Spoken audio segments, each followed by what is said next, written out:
I now have the pleasure of introducing our next speaker, Prashanth Prakash. Prashanth is an early investor in tech startups in India, the founding partner of US VC firm Excel's Indian arm. Prashanth has achieved many firsts. His first startup was Visual Reality, one of India's first animation company. He next co-founded Netcraft, the first internet-based company in India. Venturing into investing, he co-founded Erasmic, the first tech seed funds in India in 2004, which then morphed into Excel India. A round of applause for Prashanth Prakash. Good afternoon, everyone. So my talk is a little bit more macro in that sense, not about a specific topic. I'll cover a broad spectrum of areas, but it's great to be here and talk about one large mega trend, which is the dispersion of innovation. So innovation no longer is something that is part of the global north. We are starting to see more hotspots of innovation emerge.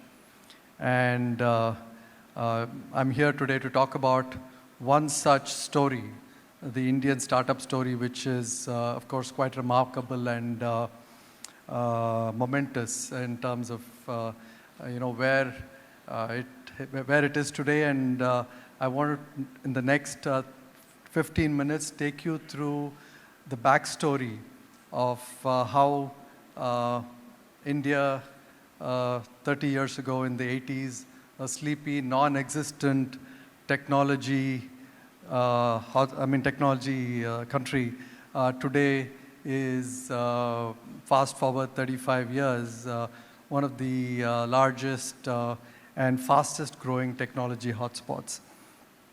Before that, I'll just, for people who may not know Excel here, just a very quick background. About 4 decades ago, Jim Schwartz and Arthur Patterson founded Excel in the Valley. And this is around the same time venture capital got started in the Valley. So since then, in 4 decades, Excel has been backing remarkable entrepreneurs who have created some of the best brands globally and created value for stakeholders over these 4 decades.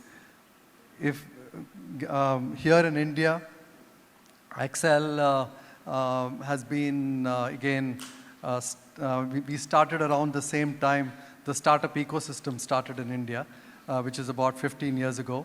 And we have since invested in about 200 plus startups, and a lot of them are category-defining companies in India that I'll talk about a little bit as we go along today. But I think what here I want to talk about specifically is the journey. Like I mentioned, this story has broadly maybe 3 chapters, right? The first chapter is how did the foundational elements for the innovation ecosystem come up, right? So that's the India's IT revolution. Then once you started having global companies set up their IT outsourcing in India and start to do a lot of their support jobs, they started seeing the value of maybe not only using India to just do support and maintenance, but actually build products. And that's the second part, and that's when the startups started to emerge in India. And finally, where we are today, where the ecosystem is now produced more than 60 to 70,000 startups, more than 100 companies that are valued more than $1 billion, right? And I'll also talk a little bit about the digitization at a broad level that has happened in this country. Where did this all start? In the 80s, India was seen as a low-cost. There was even a term like a body shopping destination, right? So people would send the most basic support and maintenance work, which nobody wanted to do in the US, to India, and you had low-cost labor do that. But that really scaled. There was enough work to be outsourced to India where you had millions of people starting to get employed. So you started seeing a scenario where the de facto profession in India became that of being an engineer. So much so that today we graduate 1.5 million engineers every year in the country, which is roughly, and that's, so we have about 25% of all engineers globally, right? So 1 in 4 engineer is going to graduate from India, right? So it's a huge leap in terms of how much of brain power that is being generated every year from the country. But that's taken a very interesting turn, right? So a country which just did low-cost maintenance and did the kind of technology work that nobody wanted to do in the US, now is starting to produce products. So the same companies, whether it was Amazon, Google, and Yahoo, and some of these companies in the early 2000s said, you know what, maybe these Indian engineers can also build products and not only maintain products. So they started experimenting with Indian engineers in doing some of the less, I guess something that is some of their simpler products. And it's around that time that I think all of you have heard of the IITs. And the IITs were creating thousands and thousands of engineers who left to the US. So if you had a graduating class, like the class I graduated, 95% would end up in the US. And of course, it's created a lot of value globally. Every every tech conglomerate that you can think of globally today has an Indian CEO, quite a few of them. But interestingly, once you had Amazon set up in India, once you had Google set up in India, a lot of these folks now stopped going abroad. They started joining companies in India. So this is in the early 2000s. Fast forward 3 to 4, 5 years, some of these people having first-hand experience of how to build a product and seeing what's happening there within the organization said, you know, why don't we actually become entrepreneurs ourselves? So just see the link. If Amazon did not come to India, if Google did not come to India to build products, Indian entrepreneurs would have never understood what it takes to build a product. If they didn't understand what it takes to build a product, they would have never ventured out to become an entrepreneur, because they would have never had the confidence that I can actually build a product that would be the next e-commerce product or the next Carsome kind of product. So in around 2007, Sachin Bansal and Binny Bansal, 2 engineers at Amazon, actually came out and said, we will build an Amazon for India. And that was Flipkart, and we were fortunate to give them their first check. So this started in around 2000 and 2008, the first journey of the contemporary decade or the 15 years of the startup ecosystem that has since become so large in India. But it didn't stop there. Investors are quick to catch on a trend. So when they saw Flipkart happen, you quickly saw a lot of the ride-hailing apps like Uber, like apps like Ola, and the equivalent of PayPal, and many such startups starting to emerge. And by about 2014, 2015, you pretty much had every global investor have India on their radar. And billions of dollars started to pour into India. But that's the good part of what has happened in this part of the world. And here I'm taking a slightly broader view. because I think what happened in India then started to kind of little bit replicate in Indonesia and other parts of this world. I don't think we have still figured out how to build profitable, sustainable startups. I think folks like of Karsam now, a lot of elements that I saw in his presentation actually cover a lot of trends that I'm starting to see, where entrepreneurs are starting to figure out what will it take to build companies that can tap public markets, that can go IPO, and that can actually generate value for stakeholders. So the first phase, the first two waves has been about just building scale, and a lot of easy money kind of propelled this journey. But I think the next decade is about creating value and creating profits.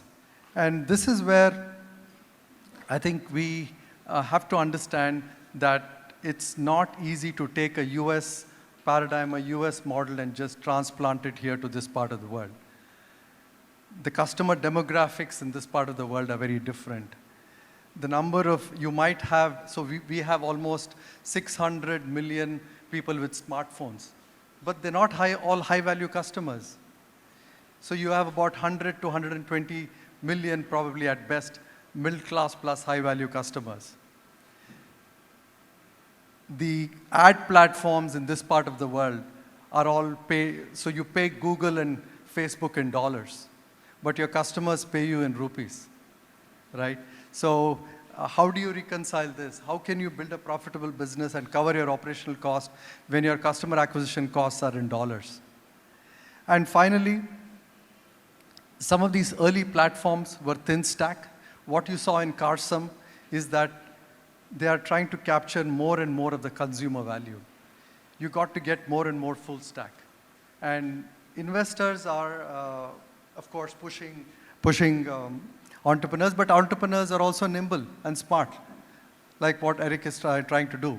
So they are figuring out what it takes to build a global business. I'll talk a little bit about that. How can my business be a full stack one, be omni-channel, and I'll tell you why omni-channel, and solving problems. And also, I think the time has passed when you just take something from China or the other Western parts of the world and try to find Indian solutions for them. I think the current generation of entrepreneurs are finding uniquely Indian problems that they can solve. And they're trying to use local trends to capture that audience and that opportunity. This is a very, very important trend because now the Indian entrepreneur or the Southeast Asian entrepreneur is not limited by the TAM, the total addressable market anymore of this region. Software lives in a very flat world, right? So you're not limited to any part of the world once you have something that you could sell. And that is what is happening in India today. And I'm sure this trend will continue to other parts of Southeast Asia, where Indian entrepreneurs are no longer limited by the GDP of this region, 5, 15, 10, 20 trillion. You're talking to now an audience which is 50 to 60 or 70 trillion, right? So whether it is your SMB customer, a mid-market customer, an enterprise customer, globally today can be served with a high-quality global product where you're able to provide 2x the features at 1x the cost. So just look at the customer value that you're delivering. So you're no longer a low-cost outsourcing arbitrage, but now able to innovate global products for the global consumer at a very different value point. So you're changing the game. So the innovation dispersion is not only changing the game because of the quantum of talent that is available in these other parts of the world, but it's also changing the game because of the cost dynamics that will emerge from these parts of the world. Of course, we saw a lot of that cost dynamics when it came to manufacturing in China, right? So we will see very similar shifts when it comes to software products and some of these other technology products from this part of the world. And a good example is Freshworks, one of the companies, again, like Flipkart, that we gave the first check to. They today are getting closer to $500 million in revenue, all built from India, and with 50,000 consumers and IPO'd on NASDAQ. But like I mentioned, I think what's more interesting is the fact that Indian companies are now looking at the whole Southeast Asian region and providing full stack solutions. So let's take something like the seafood industry, a $150 to $200 billion industry in this region, right? Very, very broken. Supply chains are extremely inefficient. Their capability to match global demand with supply is very poor. And the quality of product and what ultimately the end fisherman makes is extremely poor, right? So technology is making a difference here. So one of our companies, Captain Fresh, is not only aggregating supply chains in India, but aggregating supply chains and making supply chains more efficient from Indonesia, from Vietnam. And this combined supply chain that they're able to build in the cloud is now giving better transparency and better product at better price with better fulfillment to a retailer somewhere in North America. So here we are starting to see full stack not only be something that is part of one country, but this full stack is something that is more a collaborative business that can emerge from this part of the world. The consumer in any part of the world, and more so the consumer here in Asia, is not always going to shop online, right? So we have, let's say, internet penetration of 40, 50, 60, 70%, but less than 20% of them actually buy online. So smart businesses, whether it's through an experience center like what Karsam is doing, you need to be where the consumer is, and businesses are accelerating what you can call as hybrid or a unified consumer experience between online and offline. And that really helps you build brand.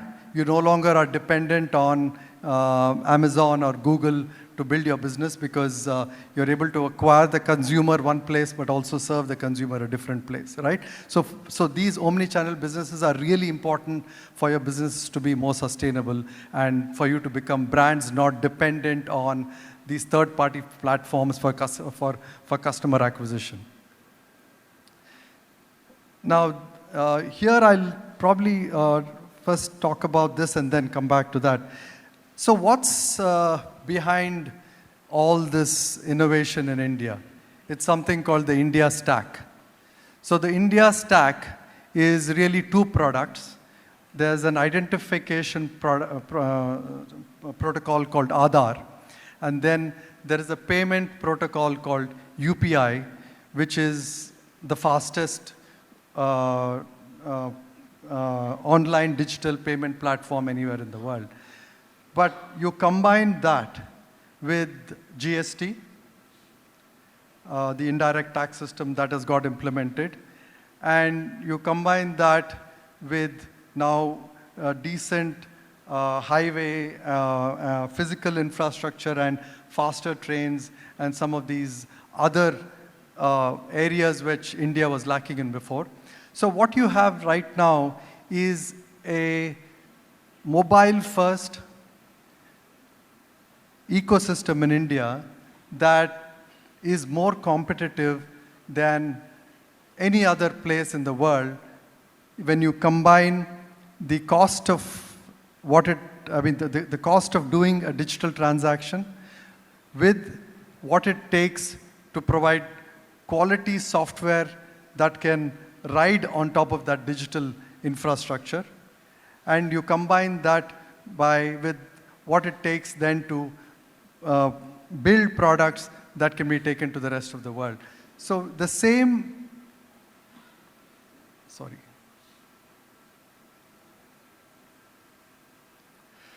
So the digital first and the mobile first ecosystem is providing a leapfrog opportunity for Indian businesses now to actually go ahead of their counterparts in other parts of the world, because you're no longer, you had nothing, right? So it's easier for a business to adopt a technology or adopt a new way of doing things if they never had something. So this is providing multiple businesses, and I will talk about one business in agriculture very similar to what we just heard.